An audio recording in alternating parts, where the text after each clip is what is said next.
The other thing you should do if you're not very industrious is discipline yourself. And so what do you do with that? Eat 3 times a day at regular meal times. That's a good thing to practice because that starts to put some stability into your life. Get up at the same time. I would highly recommend all those young people out there who are listening, like, you want to get a jump on life, get the hell out of bed in the morning. You know, as I've got older, I've got up earlier and earlier. Now that's partly because you don't need as much sleep, but it's also partly because I've got more and more disciplined.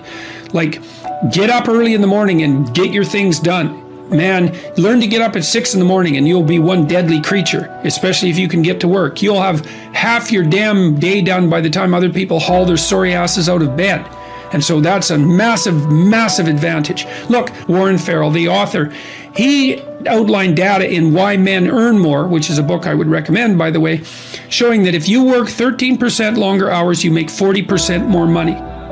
It's nonlinear. So you think, why is that? Well, imagine you had 10 employees and one of them works an extra 10%. It's not much. Well, how often is that person going to be promoted, assuming you have a clue as a boss? It's like you're going to look at the 10 people and you're going to think, oh, that guy's always here like 45 minutes early. It's like, why don't we give him the promotion? Obviously, right? So these small edges that you can manage like that, work an extra 10% or extra 13%, have non-proportional payoffs. That's part of the Pareto distribution. So get your sleep cycle organized so you get up in the morning. Learn how to do it. No excuses. I'm too tired in the morning. I don't like mornings. Who cares? That's not relevant. It's like, discipline yourself so you can manage it. Schedule your meals, because that's a good disciplinary routine. And then learn to use a calendar, like Google Calendar. Most of you, many of you out there, do not use a calendar. Okay, a calendar is not a prison and it's not a tyrant. Not if you use it properly. A calendar keeps anxiety at bay. It makes sure that you do what you need to do, which is important because otherwise you fall behind. But if you use it properly, it also helps you plan what you want to do. So I could say, well, lay out your damn calendar and design the days you would like to have. That's what your calendar is for. So you can put in all sorts of things in there you want to do and that would be good for you. And that's a really good way to start being more industrious. Make a plan. You need a plan for 3 years. You need a plan for the next year. You need a plan for the next 6 months. You need a plan for the next 3 months. You need a plan for the week. You need a plan for the day. You need a plan for the hour. All of that. I make lists constantly of what I have to do. And they're like daily, weekly, monthly, yearly. Right now, I can't look out more than about 6 months, because my life is too complicated and chaotic. But you need a vision of who you could be, what character you could have. 3 to 5 years out, you can't go much farther than that because life is too unpredictable, I think, to make vision that's longer term than that subject to,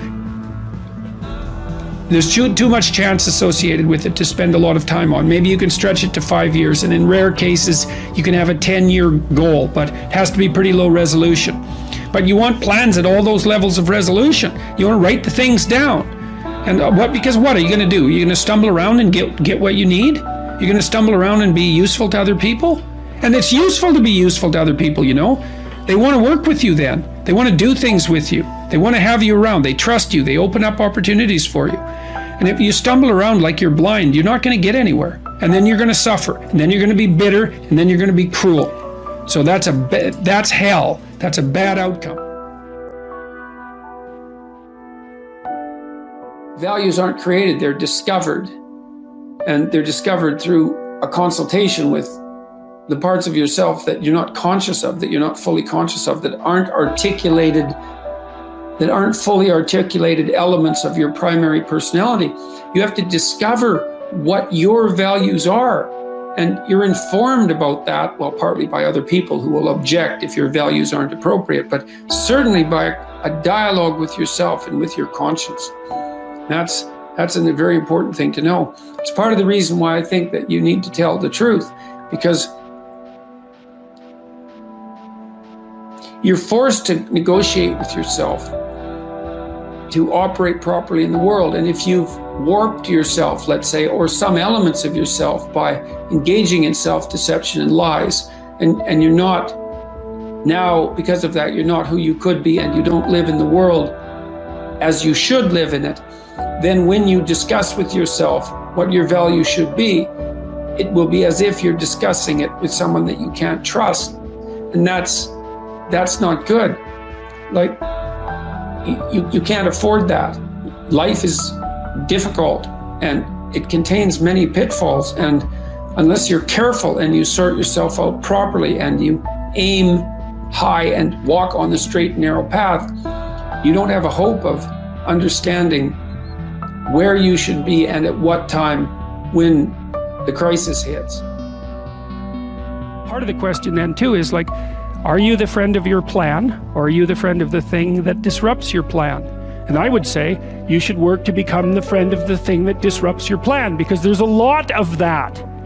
And then if you become the friend of the thing that disrupts your plan, then you start to develop strength in proportion to the disruptive force. And that's really what you want. You want to be able to implement your plan, obviously, but you want to be able to take on the consequences of error and learn from it. And then you win constantly, because even if something goes sideways, you think there's something to be derived from this. That's wisdom, fundamentally. Plan a life you'd like to have. And you do that partly by referring to social norms. That's more or less rescuing your father from the belly of the whale. But the other way you do that is by having a little conversation with yourself about, as if you don't really know who you are, because you know what you're like. You won't do what you're told. You won't do what you tell yourself to do. You must have noticed that.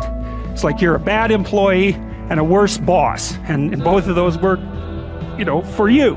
You don't know what you want to do, and then when you tell yourself what to do, you don't do it anyways. You should fire yourself and find someone else to be. But my point is that you have to understand that you're not your own servant, so to speak. You're someone that you have to negotiate with, and you're someone that you want to present the opportunity of having a good life to. And that's hard for people because they don't like themselves very much. So, they're always like cracking the whip and then procrastinating, and cracking the whip and then procrastinating. And it's like, God, it's so boring and such a pathetic way of spending your time. I don't know what percentage of human effort is spent in counterproductive activity.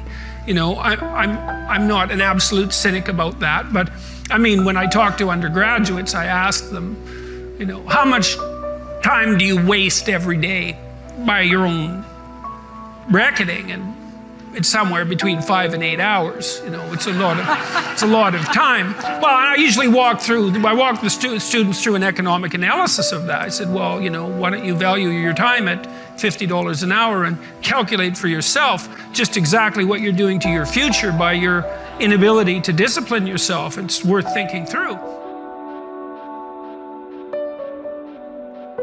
Take a bit of a look at yourself and think about what's not so good that you could improve, that you should improve by your own standards, and that you would improve, and set yourself a little goal. Maybe you're not studying at all and you're at university, or maybe you're at work and you've got this stack of paper there, and you haven't looked at that damn stack for like a month, and you know that you should be, and you're bothering yourself at night because you're avoiding that. It's like, maybe think, well, I've avoided that stack of paper completely for 1 month. I'm quite a coward when it comes to whatever snakes might be hidden in that stack of paper.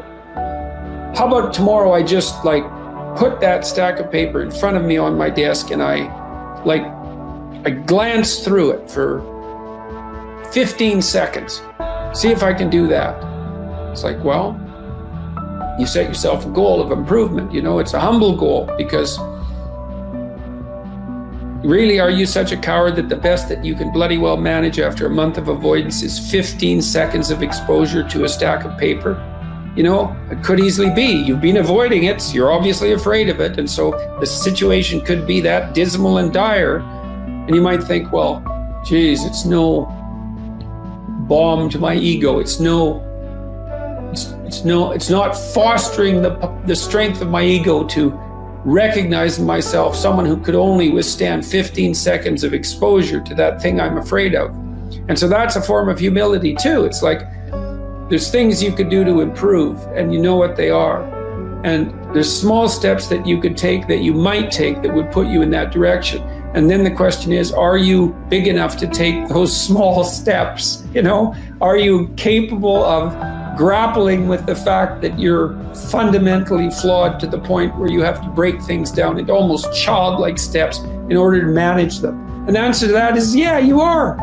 And that's the lot of, I don't know if it's the lot of everyone.